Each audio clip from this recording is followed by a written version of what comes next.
C'est important d'être là aujourd'hui pour nous parce que voilà, nous l'année dernière il y a eu la bataille du rail et aujourd'hui on est dans un contexte d'ouverture à la concurrence assez compliqué et en fait là ce qu'on voit aujourd'hui dans ce rassemblement c'est des gens comme nous, c'est des travailleurs du rail, c'est des gens qui tirent des trains, c'est des gens qui tirent des métros, c'est des gens qui tirent des bus et ils font la même chose que nous ces gens-là. Et en fait on est en train de s'apercevoir qu'on est séparés par corporation.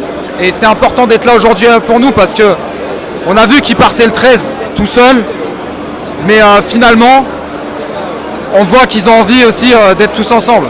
Et donc je pense que on est aussi là dans une optique de leur dire qu'on doit être ensemble et déjà peut-être de faire aussi de les inviter aussi au 24, qui viennent nous voir le 24 aussi et éventuellement faire des choses ensemble parce que bon, à chaque fois on le voit dans ces mouvements-là vis-à-vis des sociétés de transport, tout ça.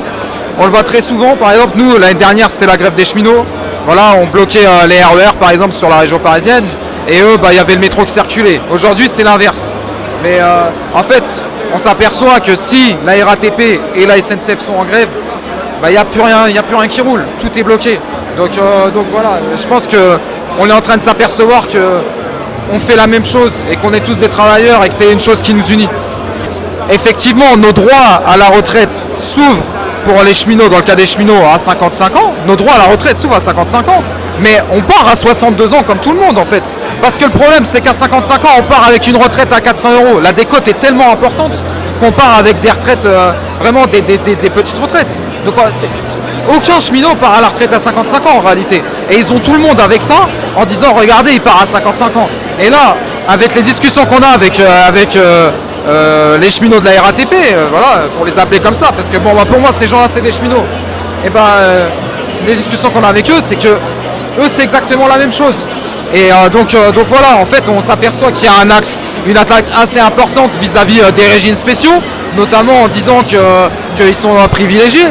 Mais en fait les régimes spéciaux, ça fait un moment qu'ils sont déjà bien attaqués. Et même les travailleurs du privé, ils ont des intérêts à y trouver. Parce qu'aujourd'hui il va falloir qu'on me dise, à moi aussi, un travailleur à 64 ans, vraiment, comment il va être productif, hein, parce que voilà, il y a aussi ce truc-là. Par exemple, moi je travaille à la maintenance des TGV. Il va falloir qu'on m'explique comment un gars à 60 ans, il va pouvoir continuer à faire de la maintenance, à taper des semelles de frein sous les TGV toute la journée, les bras au-dessus de la tête, parce que c'est vachement physique. Il va falloir qu'on m'explique comment c'est possible. Et aujourd'hui, on le sait, avec leur monde concurrentiel, un ancien qui a 60 ans, il est moins productif qu'un jeune qui a 20 ans. Et il est payé plus cher. Et c'est la sécurité des usagers qui est en jeu. Donc voilà, je pense que ça c'est des choses, on a des choses à dire, on a des choses à faire valoir. Et c'est important d'être tous ensemble et de voir qu'en fait, il n'y a rien qui nous sépare. C'est juste des murs qu'on nous impose. Ils ont aussi leur truc de conseil constitutionnel. On paye encore Valéry Giscard d'Estaing par exemple. Et ça c'est aberrant. C'est aberrant, et, avec le prix avec lequel on les paye, tout ça, et qu'il suffit de faire 6 mois à l'Assemblée nationale, et au final après ça y est, tu touches ta retraite à vie. Et ces gens-là, ils viennent nous faire la morale. C'est pas possible. C'est pas possible pour nous. Parce que nous, on se casse le dos au boulot, et il y en a, et aujourd'hui, nos conditions de travail elles sont dégradées. Et on vit tous la même chose au final. On vit tous la même chose. C'est-à-dire qu'on subit leurs réformes. Et tout à l'heure, je discutais justement avec un gars de la RATP. Il me disait, l'ancien dicton, c'était métro, boulot, dodo. Et ben il me dit maintenant, c'est métro, boulot, tarot. Et nous, on veut sortir de ce clivage-là parce que c'est pas une vie. Travailler, c'est pas une vie. Nous, on travaille pas, on veut pas vivre pour travailler. Mais bien sûr que séparer les dates, c'est n'importe quoi. C'est n'importe quoi. Nous, on s'en fout de leur guerre de fédération. Enfin, je veux dire, la CGT, FO, tout ça, qui partent à des dates différentes. Nous, on s'en fout de tout ça. Les gens, ce qu'ils veulent, c'est gagner. C'est gagner, c'est conserver leur retraite. Ils veulent pas partir à 64 ans. Les gens, ils veulent avoir une vie. Les gens, ils veulent avoir une vie. Et c'est ça, c'est très important. C'est très important dans le sens où cette stratégie-là va nous mener dans le mur. Et je pense qu'aujourd'hui, il y a beaucoup de gens qui en sont conscients. Et si on veut gagner, eh ben, il va falloir passer au-dessus aussi de nos directions syndicales. C'est-à-dire, il va falloir qu'on s'organise de nous-mêmes. Il va falloir que le taf militant, on le fasse de nous-mêmes. Et ça va être très important. Ça va être très important et ça va être déterminant. Ça va être déterminant pour la suite. Et du coup, je pense que effectivement, il va falloir qu'on se mette d'accord sur des dates ensemble.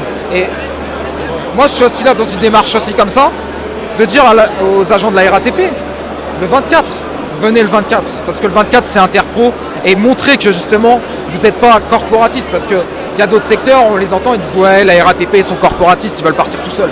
Mais quand on parle avec eux c'est pas le cas, on le voit vraiment, ils sont pas corporatistes, ils sont là, ils sont contents de nous voir, ouais les cheminots, ouais c'est trop cool et tout. Donc c'est pour ça, il faut qu'on arrive à construire cette unité, mais cette unité qui ne dépend pas de ces bureaucraties syndicales qui nous ont vendu. En 2016, nous en 2018 c'était la grève perlée. Donc voilà, à un moment donné ça suffit. Il y a cette chose-là à construire tous ensemble.